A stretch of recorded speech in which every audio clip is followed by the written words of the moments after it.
अस्सलामुअलैकुम। Welcome back to your chemist. तो आज हम हेट्रोसाइक्लिक कंपाउंड्स का लेक्चर नंबर 11 और आइसोक्विनोलिन का लेक्चर नंबर 2 जिसमें हम एक नया मेथड लेकर आए हैं आइसोक्विनोलिन की प्रिपरेशन का, that is Bischler Napieralski synthesis. Okay, तो इससे पहले हमने डिस्टिलर इंडोल सिंथेसिस पढ़ा है, तो उसको इसके साथ आपने मिक्सअप नहीं करना। Distiller indole synthesis indole preparation के लिए था, ये डिस्टिलर नेपियरलिस्की आइसोक्विनोलिन सिंथेसिस के लिए है। तो मैंने आपको पहले क्लियर कर दिया ताकि बाद में आप कहें सर वो आया तो ये लिख दिया, ये आया तो वो लिख दिया, तो इस तरह ही होना चाहिए। चलिए हेडिंग लगाएं। ओके, डिस्टिलर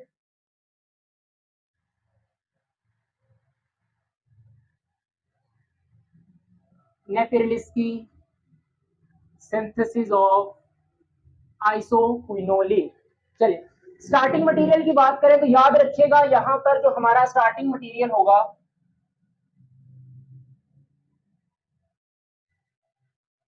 वो है 2 फिनाइल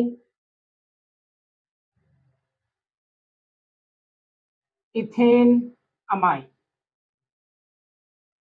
इसका रिएक्शन हमने करवाना है असाइल हैलाइड के साथ, या आप एनहाइड्राइड का भी यूज कर सकते हैं। अब हमारा काम बेसिकली यहाँ पर असाइल ग्रुप को इंट्रोड्यूस करवाना है, तो आप यहाँ पर असाइल हैलाइड भी ले सकते हैं और एनहाइड्राइड का भी यूज कर सकते हैं। सही है, ओके। तो 2 फिनाइल एथेनामाइन का रिएक्शन करवाना है असाइल क्लोराइड के साथ in the presence of POCl3, and the second condition is platinum over charcoal, मतलब रिड्यूसिंग एजेंट का यूज करना है। What will be the final product? Product तो हमारी बनेगी क्विनोलिन ही, लेकिन सर हमारे पास सॉरी आइसोक्विनोलिन, लेकिन क्या सब्स्टिट्यूटेड या प्योर? तो बेटा यहां पर आपका सब्स्टिट्यूटेंट आकर अटैच होगा आर। अब ये आर ग्रुप कहां से आएगा? जो आर ग्रुप आप यहां से इंट्रोड्यूस करवाएंगे। सही है, अगर आपने यहाँ पर CH3 लिया है तो वो यहाँ पर आ जाएगा। अगर आपने यहाँ पर इथाइल ग्रुप लिया है तो इथाइल ग्रुप आपका यहाँ पर। तो सब्स्टिट्यूटेड आइसोक्विनोलिन आपकी फॉर्म होती है डिस्टिलर नेपियरलिस्की सिंथेसिस में। क्लियर है? स्टार्टिंग मटेरियल क्या लेना है? अच्छा, इसके ना दो पॉसिबल मैकेनिज्म्स हैं।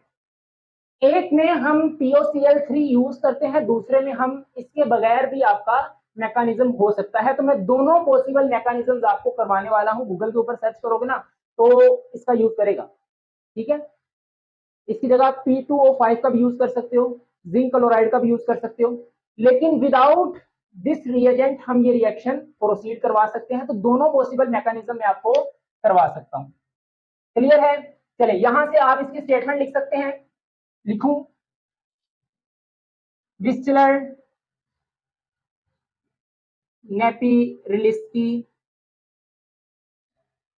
synthesis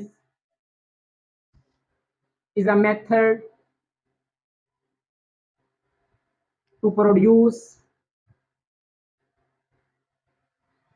isoquinoline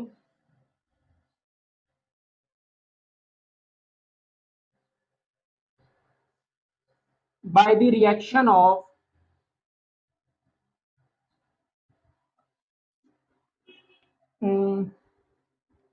2 phenyl ethane amine and acyl halide और एनहाइड्राइड, दोनों में से एक यूज करने हैं, दोनों ना यूज कर लेना। Anhydride in the presence of POCl3, या इसकी जगह आप P2O5 भी यूज कर सकते हैं, POCl3 and platinum over charcoal. ये रिड्यूसिंग एजेंट आप यूज करेंगे, इसका क्या यूज है ये मैं आपको बताऊंगा। क्लियर है? नोट करें इतना।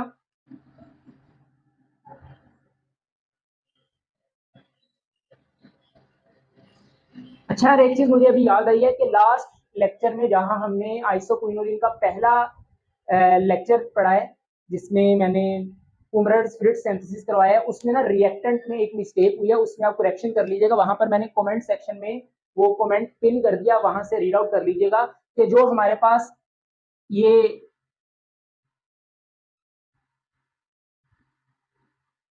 रिएक्टेंट था ना, वो ये है बेसिकली, सही है।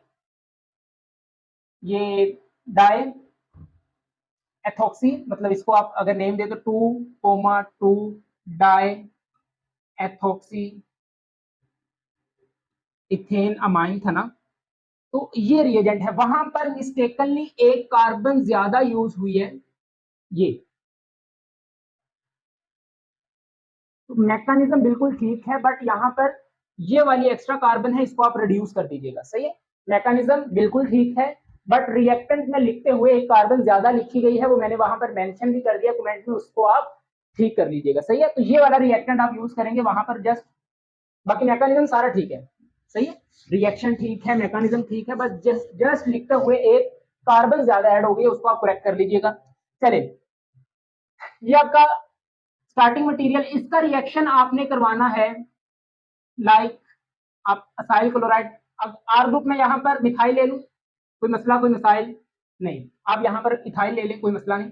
होगा क्या कि ये नाइट्रोजन के ऊपर जो लोन पेयर है, ये इस कार्बन इलेक्ट्रोफिलिक के ऊपर अटैक करेगा, और ये वाला आपके पास एज अ लिविंग ग्रुप यहाँ से लीव कर जाएगा, सही है। तो -Cl नेगेटिव यहाँ से निकल गया, और नाइट्रोजन के साथ ये वाला ग्रुप आकर असाइल अटैच हो जाएगा, NH2।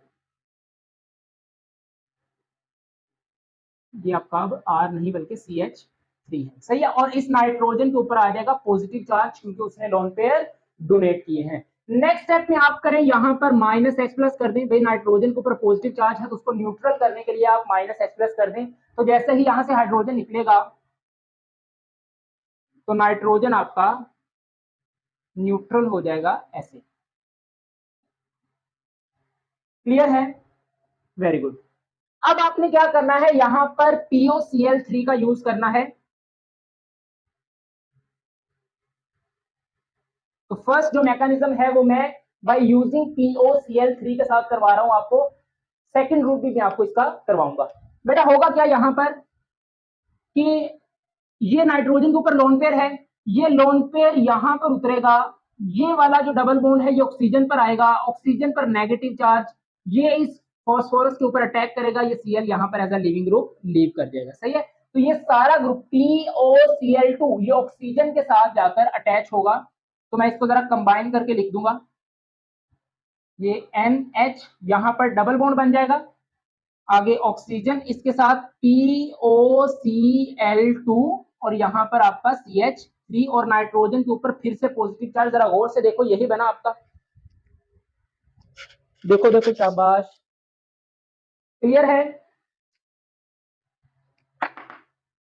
ठीक है, इसको POCl2 को मैंने कंबाइन करके लिख दिया। ओके, अब आपके पास क्या होगा नेक्स्ट स्टेप में कि यहां पर फिर आपके पास नाइट्रोजन पर पॉजिटिव चार्ज है, यार ये नाइट्रोजन इज इलेक्ट्रोनेगेटिव एटम, और इलेक्ट्रोनेगेटिव एटम के ऊपर पॉजिटिव चार्ज आपका स्टेबल नहीं होता। तो अब इस रिंग को मैं यू करके लिख सकता हूं, एक ही बात है। तो यार ये बॉन्ड आपने ब्रेक करवाने हैं, सही है। अब ये बॉन्ड आपका ब्रेक होगा टुवर्ड दिस कार्बन, इस कार्बन पर आएगा नेगेटिव चार्ज, इस कार्बन पर पॉजिटिव चार्ज, ये नेगेटिव। अब इलेक्ट्रॉन डेंसिटी टुवर्ड नाइट्रोजन जा रही है, एक तो भाई नाइट्रोजन पर पॉजिटिव चार्ज है, इसी वजह से नाइट्रोजन की तरफ जा रही है। Second, nitrogen is more electronegative than carbon atom, तो यहां से इलेक्ट्रॉन डेंसिटी टुवर्ड नाइट्रोजन जाएगी, तो ये कार्बन आपका पार्शियल पॉजिटिव रहता है, सही है।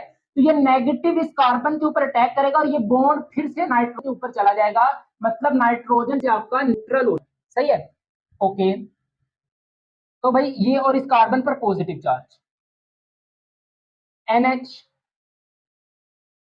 ये आपके पास बॉन्ड फॉर्मेशन हो गई यहां पर, मतलब रिंग फॉर्मेशन हो गई ना। अब यहां पर एक आपका CH3 है, और एक आपके पास POCl2। क्लियर है? Very good. अब नेक्स्ट स्टेप में आपने क्या करना है कि प्यारे बच्चों देखो, यहां से यहां तक आते हुए आपके पास रिंग के अंदर जो कॉन्जुगेशन थी वो ब्रेक हो गई। ये देखो 6 इलेक्ट्रॉन्स हैं, ये 4 इलेक्ट्रॉन्स हैं, तो ये स्टेबिलिटी से अनस्टेबिलिटी की तरफ मूव करेगा। तो वहां पर लाजिम है कि जो कॉन्जुगेशन आपने ब्रेक करवाई है उसको दोबारा रिटर्न करें। तो भाई यहां से ये बॉन्ड टुवर्ड दिस शिफ्ट होगा, और आपके पास -H+ होगा, सही है। और यहां पर फिर आपका डबल बॉन्ड फॉर्म हो जाएगा।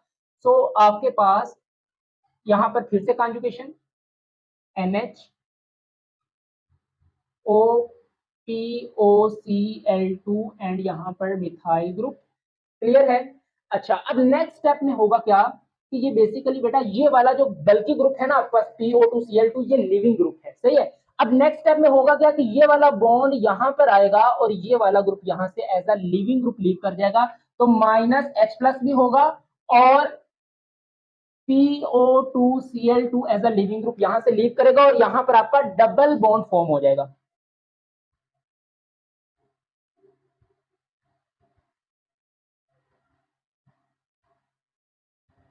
और ये आपका मिथाइल ग्रुप, सही है।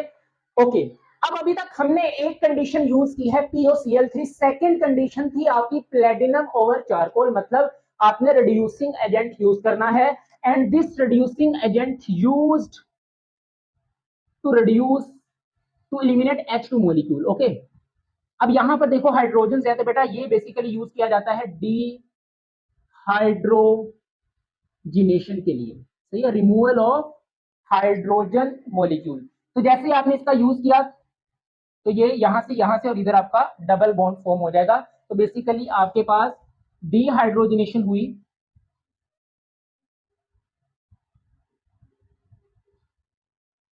आइसोक्विनोलिन आपका फाइनल प्रोडक्ट है, सही है। अब ये क्या है, इसका नेम क्या है, 1 2 3 4, तो 1 मिथाइल आइसोक्विनोलिन। क्लियर है? अब ये मिथाइल ग्रुप कहां से आया, यहां से। अगर आपने यहां पर इथाइल ग्रुप रखा है तो फिर आपके पास यहां पर भी C2H5 आ जाएगा, सही है। तो इस चीज का आपको ध्यान रखना है कि एग्जामिनर ने आपसे किस तरह का प्रोडक्ट मांगा है। अगर वहां पर इथाइल है तो इथाइल आप रिएक्टेंट में यूज करेंगे, अगर यहां पर मिथाइल है तो आप मिथाइल रिएक्टेंट में यूज करेंगे। अच्छा, एक चीज मैं आपको और बता दूं, गूगल पर आप सर्च करेंगे ना तो डायरेक्ट रिएक्शन यहां से स्टार्ट है, यहां से, ठीक है। इसको हम बोलते हैं एन असाइल फिनाइल इथाइल अमीन। लेकिन मैंने आपको ये भी प्रिपेयर करना सिखा दिया है कि बेसिकली ये रिएक्टेंट आपका कहां से बना है, इधर से, 2 फिनाइल इथाइल एथेनामाइन से। क्लियर है? तो मैंने आपको स्टार्टिंग मटेरियल भी ये प्रिपेयर करना सिखाया, बल्कि एक स्टेप में पीछे से स्टार्ट हुआ हूं ताकि आपको ये समझ आए कि जो डिस्टिलर नेपियर विस्की का स्टार्टिंग मटेरियल है वो किस तरह प्रिपेयर हुआ, सही है। तो नेट के ऊपर या डिफरेंट आपके पास जो टीचर्स आपको पढ़ा रहे होंगे वो शायद यहीं से स्टार्ट कर दे, सही है। तो लेकिन आपको पता होना चाहिए कि ये वाला जो स्टार्टिंग मटेरियल है उसका जो स्टार्टिंग मटेरियल आपके पास ये है, उसको किसी आपने असाइल क्लोराइड या एनहाइड्राइड के साथ रिएक्ट करवाकर वहां पर असाइल ग्रुप को इंट्रोड्यूस करवाना है, देन आपके पास जो है वो ये प्रोडक्ट बनेगा after the removal of -H+। Clear है? मैकेनिज्म समझ आया? ओके, ये तो था आपका रूट फर्स्ट जिसमें आप POCl3 का यूज करते हैं। बट अगर मैं आपको कहूं कि मैं इसका यूज नहीं करने वाला तो फिर आप क्या करेंगे, रेज कर दूं? वो बड़ा इजी है यार वो भी। चलें, ये आपने मैकेनिज्म नोट किया, जल्दी से सेकंड मैकेनिज्म के ऊपर मूव करते हैं। बिल्कुल ऐसे ही होगा, ठीक है, कोई चेंज नहीं करना।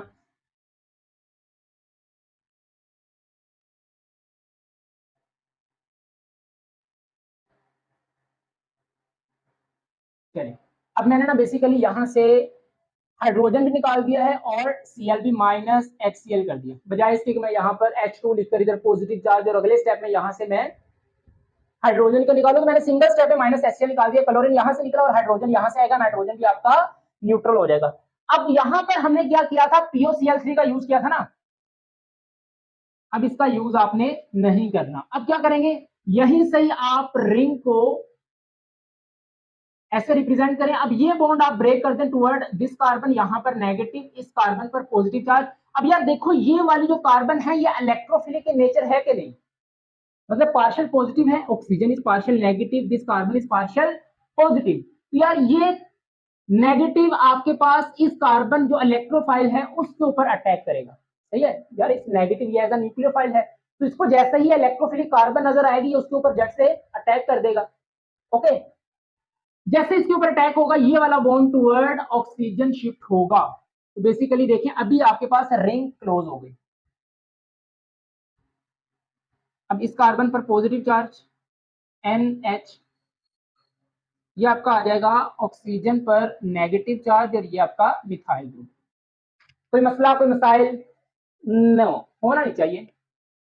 अच्छा प्यारे बच्चों, नेक्स्ट स्टेप में आपको पता है यहां से यहां तक आते हुए आपके पास रिंग की जो कॉन्जुगेशन है वो ब्रेक हुई है, 6 पाई से 4 पाई में चला गया, तो आप पर लाजिम है कि यहाँ पर आप ये इधर अटैक करवाएं। अब जैसे ही आपके पास ये H प्लस की फॉर्म में निकलता है तो ये नेगेटिव ही ये H प्लस को पकड़ लेता है और ऑक्सीजन पर जो नेगेटिव चार्ज है वो खत्म हो जाता है। सही है, तो बेसिकली आपके पास क्या हुआ, प्रोटॉन ट्रांसफर रिएक्शन हुआ, यहां से प्रोटॉन निकला, रिंग की कॉन्जुगेशन दोबारा मिल गई, H प्लस की फॉर्म में निकला, ऑक्सीजन पर नेगेटिव चार्ज है इसने H प्लस के ऊपर अटैक किया तो ये OH बन जाएगा। ओके, NH, ये आपके पास OH और ये आपका मिथाइल ग्रुप। ओके, नेक्स्ट आपने क्या करना है प्यारे बच्चों, इसको जस्ट आपने हीट करना है। आफ्टर द हीटिंग यहां से वाटर मॉलिक्यूल एलिमिनेट होगा। कैसे भाई, ये वाला हाइड्रोजन यहां पर और ये आपके पास यहां पर, मतलब -H2। सही है, तो यहां पर आपका नाइट्रोजन और इस कार्बन के दरमियान डबल बॉन्ड फॉर्म होगा। हीट करेंगे तो ये बॉन्ड यहां पर और ये चला जाएगा OH, ये OH नेगेटिव की फॉर्म में निकलेगा और ये H प्लस की फॉर्म में, ये वाला भी बॉन्ड ब्रेक, ये वाला भी बॉन्ड ब्रेक, ये नेगेटिव H प्लस को पकड़ लेगा और वाटर मॉलिक्यूल बन जाएगा। सही है। अच्छा, अगर आप एसिड का यूज करके इसको पहले प्रोटोनेट कर लें तो ये OH2 पॉजिटिव अच्छा लिविंग ग्रुप बन सकता है। तो ये स्टेप भी आप यहाँ पर कर सकते हैं कि पहले OH को प्रोटोनेट कर दो तो ये इस फॉर्म में आ जाएगा OH2 पॉजिटिव, तो ये उससे भी ज्यादा अच्छा लिविंग ग्रुप है। सही है, तो आप इसको प्रोटोनेट करके यहाँ डायरेक्टली आप यहाँ से वाटर मॉलिक्यूल जो है वो निकाल सकते हैं, तो आपका जो प्रोडक्ट होगा N, इधर आपका डबल बॉन्ड बन गया और यहाँ पर आपका मिथाइल आ गया। ओके, अब नेक्स्ट स्टेप में आपने क्या करना है, प्लेटिनम ओवर चारकोल का यूज करके आप इसकी डिहाइड्रोजनेशन कर दें। तो यहां से भाई ये बॉन्ड ऐसे, ये बॉन्ड ऐसे, तो आपके पास वाटर मॉलिक्यूल जो है वो निकल जाएगा, ये बॉन्ड भी ब्रेक, ये बॉन्ड भी आपका ब्रेक हो जाएगा। तो your final product will be 1 methyl isoquinoline. सही है, तो देखिए हमने विदाउट POCl3 मैकेनिज्म कर लिया। सही है, तो बेसिक्स आपकी गलत नहीं होनी चाहिए, मैकेनिज्म आप कोई भी कर सकते हैं, दोनों मैकेनिज्म आपके बिल्कुल ठीक है। सही है, तो यहाँ पर बेसिकली हमने 2 वाटर मॉलिक्यूल्स को रिमूव करवा दिया। क्लियर है। अब यहाँ पर भी देखिए सेम, अगर यहाँ पर इथाइल होता तो यहाँ पर इथाइल आ जाता, अगर यहाँ पर मिथाइल है तो यहाँ पर मिथाइल ग्रुप इंट्रोड्यूस हो सकता था। तो भाई इतना ही था, ये आपके पास डिस्टिलर नेपियरलिस की synthesis to synthesise the isoquinoline. किसी भी किस्म का प्रॉब्लम हो आपके माइंड में आप पूछ सकते हैं, दोनों मैकेनिज्म्स ठीक हैं, दोनों मैकेनिज्म्स आप कर सकते हैं। और नेक्स्ट लेक्चर इंशाल्लाह आएगा Pictet Gams and Pictet Spengler synthesis of isoquinoline. तब तक के लिए इजाजत दें, नमाज पढ़ते रहें, कुरान पाक की तिलावत करते रहें। मिलते हैं नेक्स्ट वीडियो में। ऑल द वेरी बेस्ट, अल्लाह हाफिज and subscribe to my channel.